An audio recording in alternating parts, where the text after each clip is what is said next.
Hello, everyone, and welcome back to Daily English Drop. I'm James. Today, we have a very comprehensive session for you. In this session, I'm going to provide you with a straightforward English summary of a significant publication. The book is titled How to Build Self-Discipline by Martin Meadows. However, I won't present this material in a complicated fashion. I will explain the book using very accessible English. I will employ basic vocabulary. I will speak deliberately. I will give you numerous illustrations, and I will connect every concept to learning English, because this podcast is more than just a book review. This program is designed to assist you in mastering English in an uncomplicated and authentic manner. My aim is for you to absorb every segment. I want you to feel at ease. I want you to acquire new insights concerning self-control. And I also want you to discover fresh strategies to advance your English proficiency every single day. This installment is quite extensive. Consider it a mini course. It is like a blueprint for your mind. So, take a breath, settle into a cozy spot, or maybe take a gentle walk, or brew some tea and listen. Let's start. Understanding the concept. All right, my friends. Before we dive into the subject of self-control, we must first grasp its true meaning. Self-control involves performing an action even when you lack the desire to do it. It signifies your ability to govern your own actions. It means you can say yes to constructive choices and no to destructive choices. For instance, perhaps your goal is to master English. You recognize that English holds significance for your future. You aspire to communicate better. You wish to comprehend movies. You desire to feel self-assured, but there might be periods when you feel depleted. You don't want to engage in practice. You don't want to listen. You don't want to open your instructional material. This is to be expected. Everyone experiences this at times. Self-control is the inner strength that enables you to persist even when exhaustion sets in. Self-control is like a tiny flame within you. You tell yourself, I will practice for 10 minutes. It's manageable. I am capable of this. I will not quit. This is self-control. The author suggests that self-control resembles a muscle. A muscle gains strength through use. If you neglect it, the muscle atrophies. The same principle applies to self-control. If you engage it daily, it becomes robust. Now, let me share a simple English learning illustration. Picture yourself listening to English for 10 minutes each day. 10 minutes is a brief period. You can fit in 10 minutes upon waking. You can do 10 minutes while you're out walking. You can do 10 minutes later in the day. But you commit to doing it every day. This small undertaking develops self-control. After a while, your mind becomes more resilient. You feel a sense of achievement. Your English improves and your discipline flourishes. Self-control isn't about attaining flawlessness. It is about being consistent. It's about executing minor tasks repeatedly. This is the core message of this segment. Small steps, many days, a focused mind. Why self-control matters. Okay, now let's discuss the importance of self-control. Why is it vital for your existence? Why is it crucial for acquiring English? Self-control equips you with the power to alter your life. If you seek a new proficiency, you require discipline. If you aim for a new role, you require discipline. If you desire a healthy physique, you require discipline. If you want proficiency in English, you require discipline. Nearly every positive development in your life originates from discipline. Let me provide a very straightforward example. Consider two individuals. Person A only studies English when they feel motivated. Some weeks they work, some weeks they cease, some months they listen sparsely. Some months they forget entirely.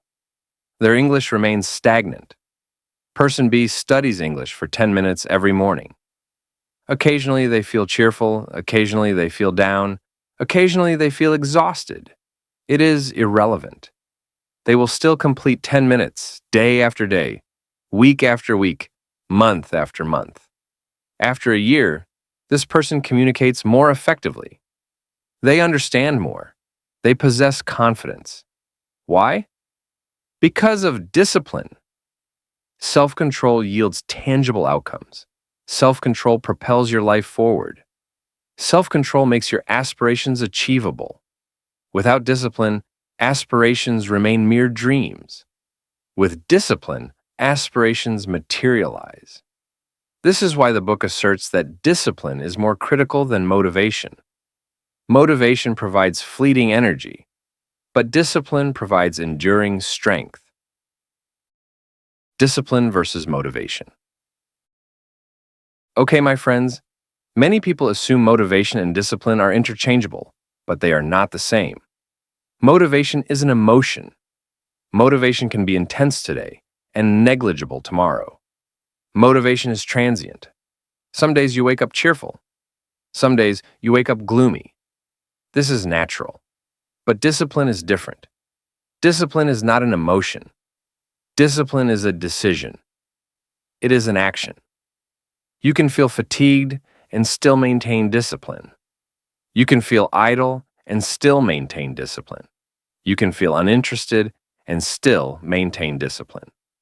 This is why discipline surpasses motivation and power. Let me share an English learning scenario. Perhaps one day you feel exuberant and enthusiastic. You listen to English for 60 minutes. This is motivation. The following day you feel worn out. You don't want to listen. But you tell yourself, I will still dedicate 10 minutes. This is discipline. Motivation helps you initiate. Discipline helps you persevere. And for learning English, perseverance is more valuable than initiation. This segment imparts a simple and profound truth. Do not rely on motivation. Rely on discipline. When motivation wanes, undertake something minor. Do not halt. This is the key. Building simple habits. Okay, now let's talk about routines. A routine is an activity you perform repeatedly. A routine becomes ingrained. It becomes effortless. It integrates into your day. Self-control strengthens when you establish simple routines. The book advises against needing grand routines. You don't need an hour every day. You don't need complex routines. You need minor routines that are feasible every day. For instance, listening to English for 5 minutes, reviewing one brief passage, watching one uncomplicated video clip, speaking one English sentence aloud, repeating one phrase, contemplating one small thought in English. These routines are small, but if you repeat them daily, they empower you. The book presents one highly essential principle. Begin modestly. Begin very modestly. Begin with a scale smaller than you imagine. Why? Because small steps are easy. When something is easy, you can adhere to it daily.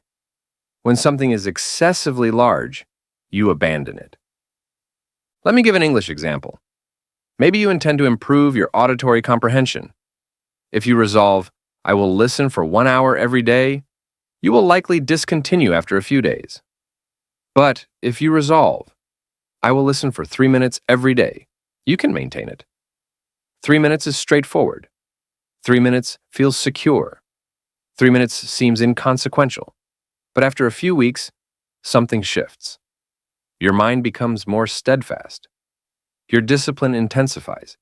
And then you can progress to 5 minutes, then 10 minutes, then 15, and you advance progressively. The book states that doing a minor task every day is superior to doing a major task only once. Minor actions construct a formidable future. Eliminating distractions.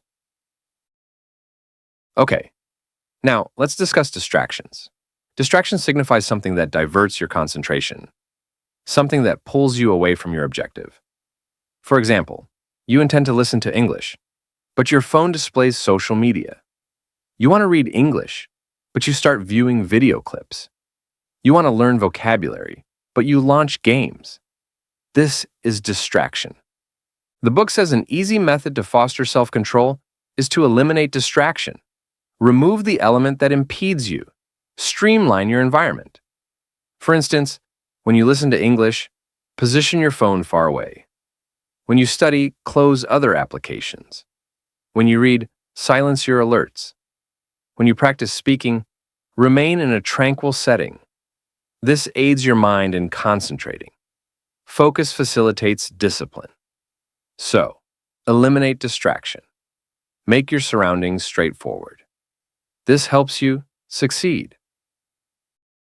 Powering your willpower. Okay, the author also discusses determination. The author compares your determination to a battery.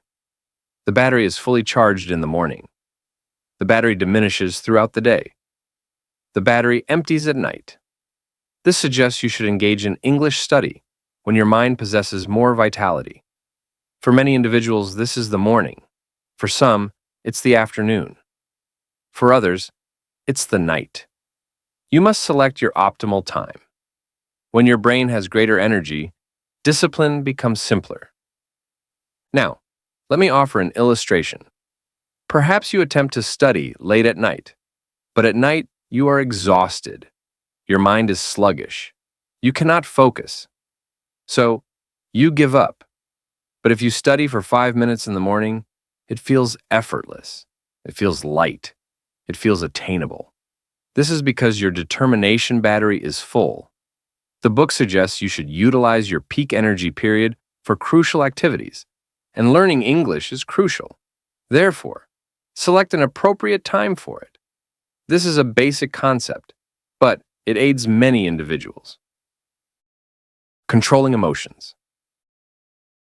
The book also addresses emotional regulation. If you desire discipline, you must manage your emotions. You must manage your feelings. You must manage your state of mind. Sometimes you feel low. Sometimes you feel irritated. Sometimes you feel anxious. Sometimes you feel bored. But these emotions are not detrimental. They are standard. Everyone experiences them. The book states you can still take action even when you feel emotional. You can say, I feel drained, but I can manage 5 minutes. I feel miserable, but I can listen to one short story. I feel tense, but I can read 2 small paragraphs. I feel dull, but I can repeat 2 simple phrases. Emotion and action are distinct. You can feel one way and still act in another way. This is discipline. So do not await an ideal feeling. Use the feeling you currently have. Do something minor. This is emotional discipline. The power of small triumphs. All right, now I want to talk about the impact of minor accomplishments. The book shares a lovely sentiment. Minor accomplishments invigorate you. Minor accomplishments bring joy. Minor accomplishments build self-assurance. A minor accomplishment is a tiny success. For example, you listened to English for 3 minutes. You read 1 brief page. You learned 1 new word. You repeated 1 simple sentence. These are minor accomplishments. When you accumulate minor accomplishments, your mindset becomes positive. You think, I am capable of learning. I can keep going. I can advance. I can build discipline. Minor accomplishments are simpler than major accomplishments. But minor accomplishments lead to major accomplishments. The author reminds us that routine practice is the essence of discipline. Routine practice means you engage in activity every day. Even if it is small, even if it is easy, even if it is short. Routine practice is more crucial than extended practice. You might study for 2 hours one day, but if you stop for 2 weeks, you lose momentum. But if you study for 5 minutes daily, you advance steadily and reliably. You become strong. The book says self-control intensifies when you repeat an action again and again. English proficiency also increases when you repeat an action again and again. If you listen every day, your ears adapt. If you speak every day, even for just 2 minutes, your communication becomes more confident. If you read every day, even if just 1 page, your brain becomes accustomed to words. If you repeat phrases every day, your sentences sound fluent. If you think in English every day, English becomes integrated into your life. So routine practice is simple. It's easy, but it's very effective. Forgive and resume. The book also conveys a very significant lesson. You will err. You will pause sometimes. You will feel lazy sometimes. You will forget sometimes. This is natural. You are human. The crucial factor is not flawlessness. The crucial factor is resuming, returning, starting afresh. For example, perhaps you ceased studying English for 3 days. Do not feel bad. Do not feel regretful. Do not declare, I am weak. Say, I will begin again. I will do 1 minute. I will continue. Self-control is not about never stumbling. Self-control is about rising again. Many of my students take breaks sometimes. They feel sad. They feel disheartened. They feel frustrated. I consistently tell them, it is acceptable. You can come back. You can keep going. You can be strong. So forgive yourself and start anew. This is discipline. Identity and purpose. Your actions stem from your identity. Identity refers to how you perceive yourself. If you think, I am an indolent person, you will act indolently. If you think, I cannot learn English, you will cease learning. If you think, English is too challenging for me, you will not make the effort. But if you think, I am a person who practices English every day, you will practice every day. If you think, I am a learner, you will learn. If you think, I am progressing, you will progress. Your identity shapes your discipline. But you also require a purpose, a rationale. A purpose provides you with direction. A purpose provides you with focus. Why do you seek self-control? Why do you desire fluency in English? Perhaps you seek a better career. Perhaps you wish to travel. Perhaps you wish to converse with friends. Perhaps you want to watch movies. Perhaps you want to feel self-assured. Perhaps you want to live in a different nation. When you have a purpose, discipline becomes simpler because you know the reason behind your effort. Make it enjoyable. The book also states something very straightforward. If something is enjoyable, you persist. If something is tedious, you quit. So, how can you make discipline enjoyable, particularly for learning English? Here are a few simple methods. Select straightforward content. Choose stories that appeal to you. Choose videos that you find entertaining. Choose subjects that make you smile. Choose uncomplicated conversations. Choose content that feels welcoming. For example, listen to narratives about travel. Watch simple video clips about food. Read easy narratives about daily routines. Repeat amusing sentences. Talk to yourself about your day. When something is enjoyable, your brain relaxes. Your brain feels contented. Your discipline becomes instinctive. The critical first step, right arrow. But the author suggests you don't have to complete everything. The initial action is sufficient. You only need to commence. The initial action supplies your brain with energy. After the first action, the subsequent action becomes easier. For example, you want to study English, but you feel burdened. You feel weary, you feel sluggish. Tell yourself, I will study for 1 minute. Just 1 minute. This is the initial action. After 1 minute, you often continue because your brain is already engaged. The initial action is the key. The initial action is the entrance. The initial action is the starting point. A simple daily plan. Okay, now I will present a very easy regimen, inspired by the book and adapted for learning English. The regimen is simple. You can adhere to it every day. It cultivates discipline. It enhances English. When you wake up, listen to English for 1 minute. In the morning, think one simple thought in English. In the afternoon, read one short text. In the evening, repeat 2 short sentences. Before sleep, remember 1 new word. This is all. 5 small actions, 5 easy steps, 5 moments of English. This regimen primes your brain. It strengthens your brain progressively, step by step. It builds daily discipline. It helps you evolve. You can adjust the timing. You can change the activities. You can incorporate more, or you can keep it simple. The crucial element is daily execution. Final thoughts and encouragement. Okay, my friends. Thank you so much for joining me for another installment of Daily English Drop. You listened to many segments. You acquired many concepts. You learned how self-control operates. Discipline is not arduous. It is not intimidating. It is small, simple, and daily. Discipline resides within you. I am truly proud of you for listening. I am truly proud of you for learning, and I am proud of you for embarking on this journey. Until the next time, keep learning, keep practicing, and keep your faith in yourself. Bye for now.